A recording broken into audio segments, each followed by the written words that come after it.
selalu ada, Kau setia, janjimu nyata di sepanjang hidupku. Ku percaya Kau bekerja dalam karya yang sempurna. Hidupku aman dalam rencana-Mu.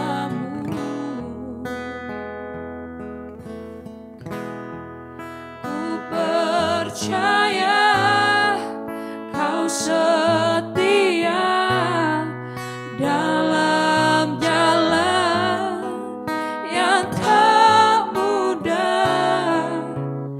Ke dalam tangan-Mu ku serahkan hidupku. Ku percaya Kau bekerja dalam karya yang sempurna. Hidupku aman dalam rencana-Mu.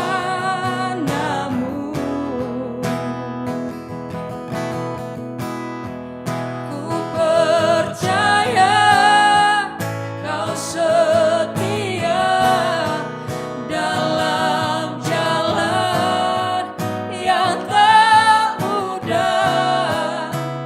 Ke dalam tangan-Mu ku serahkan hidupku.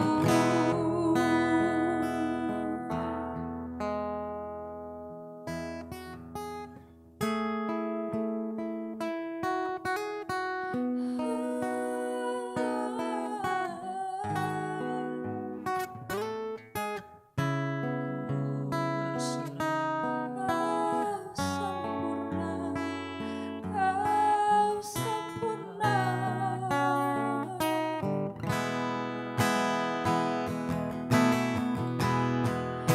Ku percaya Kau bekerja dalam karya yang sempurna. Hidupku aman dalam rencana-Mu. Ku percaya Kau setia dalam jalan yang tak mudah.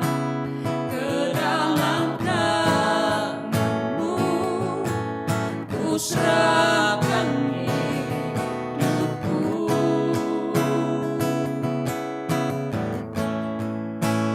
Ke dalam tangan-Mu ku serahkan hidupku.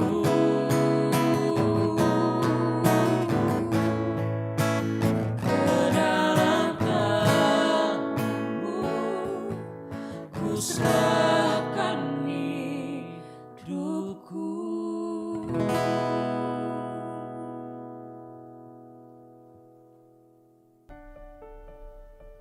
Shalom warga kerajaan, bagaimana kabarnya? Anugerah dan kemurahan Tuhan kiranya selalu bersama dengan kita.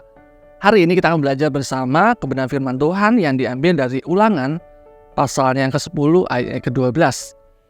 Dikatakan demikian, maka sekarang hai orang Israel, apakah yang dimintakan daripadamu oleh Tuhan Allahmu, selain dari takut akan Tuhan Allahmu, dan hidup menurut segala jalan yang ditunjukkannya, mengasihi Dia. Satu hal yang perlu kita coba cermati bersama adalah LAI atau Lembaga Alkitab Indonesia memberikan judul kepada perikop yang baru saja kita baca adalah orang Israel diperingatkan supaya taat dan bersyukur. Jadi, ayat yang baru saja kita baca itu merupakan sebuah peringatan kepada bangsa Israel supaya bangsa Israel dalam kehidupan mereka sehari-hari, dalam relasi mereka dengan Tuhan, menunjukkan sebuah kualitas kehidupan yang taat dan mereka mengucap syukur dalam kehidupan mereka. Kalau kita coba lihat konteksnya, maka kita bisa melihat bagaimana perjalanan hidup bangsa Israel dimulai dari Mesir menuju kepada negeri perjanjian, di mana dalam perjalanan itu bangsa Israel menunjukkan kualitas kehidupan mereka, menunjukkan relasi mereka dengan Allah mereka. Itu kalaupun di persentase, maka menunjukkan lebih banyak ketidaktaatan dalam kehidupan mereka. Sehingga ketidaktaatan yang dimunculkan, ketidaktaatan yang dihidupi oleh mereka, membawa mereka kepada namanya jauh daripada apa yang Tuhan perintahkan atau Tuhan berikan. Mereka menikmati bukan berkat Tuhan, mereka menikmati malah hukuman daripada Tuhan. Ini yang disaksikan oleh Alkitab. Dikatakan apabila kita mendengar suara baik-baik dan melakukannya, maka berkat-berkat Tuhan akan terjadi dalam kehidupan orang-orang yang mau taat. Oleh karena itu ayat ini memberikan sebuah penegasan kepada bangsa Israel. Bahkan ayat ini juga memberikan penegasan kepada setiap daripada kita, supaya kita dalam kehidupan dengan relasi dengan Tuhan menunjukkan kualitas taat. Nah, di dalam ayat ini, khususnya di ayat yang ke-12, tadi dikatakan ada beberapa hal yang kita bisa lihat di sana. Ketaatan itu diwujud nyatakan melalui, dikatakan bahwa melalui segala jalan yang ditunjukkannya. Di ayat-ayat yang sesudahnya nanti kita bisa lihat di sana adalah dengan namanya beribadah. Jadi ketaatan yang diminta oleh Allah untuk bangsa Israel lakukan adalah menjalankan perintahnya, beribadah kepadanya. Menjalankan perintah Tuhan dan beribadah kepada Tuhan itu merupakan sesuatu yang baik. Tetapi kalau kita cermati kembali lebih dalam ayat ini, maka ada satu ayat kunci yang ditekankan di sana, yaitu mengasihi Allah. Kerap kali menjadi fokus perhatian kita adalah sesuatu yang kita lakukan atau sesuatu yang nampak di luar. Contoh, orang itu baik. Mengapa? Karena orang itu beribadah, rajin beribadah. Orang itu rajin memberi. Orang itu melayani. Orang itu semuanya referensinya adalah kepada sebuah aktivitas, kepada sebuah kegiatan, kepada namanya sebuah rutinitas yang ditunjukkan berkaitan dengan agama mereka. Dan kita memberikan kredit poin kepada mereka, itu bagus. Tetapi pada waktu kita membaca ayat ini, maka kita bisa melihat bersama, Allah itu lebih fokus kepada bukan apa yang kita lakukan, tetapi apa yang menjadi motivasi dasar kita untuk melakukan hal-hal yang tadi. Apa motivasi kita datang ke gereja? Apa motivasi kita untuk melayani Tuhan? Apa motivasi kita memberi? Apa motivasi kita menolong orang lain? Ayat ini membawa kita pada sebuah penegasan bahwa semuanya itu boleh kita lakukan, itu yang adalah itu baik. Tetapi yang lebih baik lagi adalah kita menilik lebih dalam apa motivasi kita melakukan semuanya itu. Ada sebuah kebenaran firman Tuhan juga yang kita bisa lihat dalam Yesaya pasal 29 ayat 13. Dikatakan demikian, dan Tuhan telah berfirman, oleh karena bangsa ini datang mendekat dengan mulutnya dan memuliakan aku dengan bibirnya, padahal hatinya menjauh daripadaku, dan ibadahnya kepadaku hanyalah perintah manusia yang dihafalkan. Melalui ayat bacaan Yesaya pasal 29 ini kita bisa melihat bahwa melakukan perintah Tuhan itu baik, beribadah pada Tuhan itu baik. Tetapi itu tidak cukup. Yang kita harus melewati lebih lanjut adalah apa motivasi kita. Yesaya tadi mencatat bahwa Allah mengatakan seperti ini, bangsa ini memuliakan aku dengan bibirnya. Itu bagus. bangsa ini beribadah kepada aku. Itu bagus. Tetapi ada sebuah catatan yang diberikan oleh Yesaya. Dikatakan sebenarnya, tetapi hatinya menjauh daripada aku. Kita pause sebentar. Kita berhenti sebentar di titik ini. Untuk bertanya kepada diri kita. Apa motivasi kita melakukan hal-hal yang kelihatan di luar sana itu adalah sesuatu yang baik. Saya teringat dengan sebuah perkataan daripada seorang sahabat dan rekan saya, Pastor David Victor. Dia dalam sebuah perenungannya, dia menuliskan sebuah quote demikian. Kita bukan hanya harus bertobat terhadap perbuatan-perbuatan jahat yang kita lakukan. Bukan hanya kita bertobat di titik itu, tetapi kita harus bertobat untuk kita motivasi-motivasi jahat dalam melakukan hal-hal yang baik. Statement itu membahas pada sebuah perenungan bahwa kita harus mengecek kembali apa motivasi kita untuk kita melakukan sesuatu yang baik. Allah lebih tergerak dengan sesuatu yang menggerakkan kita untuk kita mungkin melepaskan. Seseorang sebelah kita mungkin, wow, kamu baru saja menyumbang pada gereja itu 1 miliar. Kamu luar biasa. Wow, kamu telah menolong orang itu. Kamu luar biasa. Wow, kamu beribadah di gereja.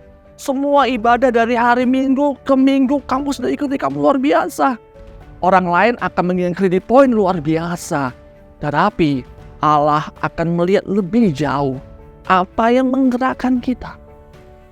Catatan dari Ulangan yang baru saja kita baca tadi, Ulangan yang pasal 10-12, dikatakan demikian. Biar kira semuanya itu yang kita lakukan dalam sebatas aktivitas, dalam sebatas rutinitas, semuanya itu harus kita motivasi dengan, kita harus dasarkan itu dengan motivasi kita mengasihi Tuhan. Mengasihi Tuhan itu bukan sesuatu yang mudah. Mengapa? Karena dalam kehidupan saya, waktu saya melihat pada diri saya secara pribadi, saya tidak akan mungkin mendapat kekuatan untuk mengasihi Tuhan. Mengapa demikian? Karena pada dasarnya hati manusia itu jahat. Karena pada dasarnya hati manusia itu licik. Tetapi puji nama Tuhan, oleh karena kasih dan kemurahan Tuhan, Tuhan Yesus mati bagi setiap daripada kita, supaya darahnya menyucikan hati kita, supaya darahnya memberikan kita hati yang baru. Melalui beberapa bulan terakhir kita diingatkan kembali tentang karya Roh Kudus dalam kehidupan orang percaya. Maka pada bulan ini dengan tema mengasihi Tuhan, kita sedang bersama. Kita tidak mampu, tetapi darahnya telah membasuh hati kita. Melalui Roh Kudusnya kita dimampukan untuk kita mengasihi Tuhan. Bahkan dalam disiplin kita untuk kita membaca firman, maka kita dimampukan mengerti kehendak-Nya dalam kehidupan kita. Sehingga darahnya, Roh Kudusnya, dan firman-Nya memampukan kita untuk kita dapat mengasihi Tuhan. Baiklah, kita dalam bulan ini dengan tema mengasihi Tuhan. Ini menjadi sebuah bulan perenungan untuk kita boleh bertanya kepada diri kita, apakah saya sudah mengawalinya dengan benar, yaitu motivasi. Pastikan pada waktu kita melayani Tuhan, pastikan pada waktu kita terlibat dalam pekerjaan Tuhan, pastikan pada waktu kita melakukan firman, bukan supaya kita dipandang orang dan orang memberikan kredit poin kepada kita, tetapi pastikan semuanya itu motivasinya adalah kita mengasihi Tuhan. Tuhan memberkati. Mari kita berdoa. Bapa yang baik, kami mengucap syukur untuk anugerah-Mu. Engkau telah mati bagi setiap daripada kami. Darah-Mu menguduskan kami. Darah-Mu menyucikan kami. Maka mulai darah-Mu Bapa, Engkau memberikan kami hati yang baru. Hati yang dimampukan untuk kami boleh mengasihi Tuhan. Kami tahu waktu kami mau mengasihi Engkau, kami tidak mampu dengan kekuatan kami. Oleh karena itu Roh Kudus mampukan kami untuk kami dapat mengasihi Allah yang terlebih dahulu mengasihi kami. Terima kasih Bapa, terima kasih Yesus. Dimanapun kami berada, biarlah kasih Tuhan itu di dalam kehidupan kami, dan melalui kehidupan kami dapat terekspresikan di dalam kehidupan kami hari lepas hari. Sehingga setiap orang di sekitar kami, mereka dapat melihat bahwa melalui hidup kami yang diubahkan, Tuhan itu sangat baik. Tuhan itu hidup dan Tuhan itu yang memanggil kami hari lepas hari diubahkan dalam kasih-Nya. Terima kasih Bapak. Dalam nama Yesus kami sudah berdoa dan bersyukur. Haleluya. Amin.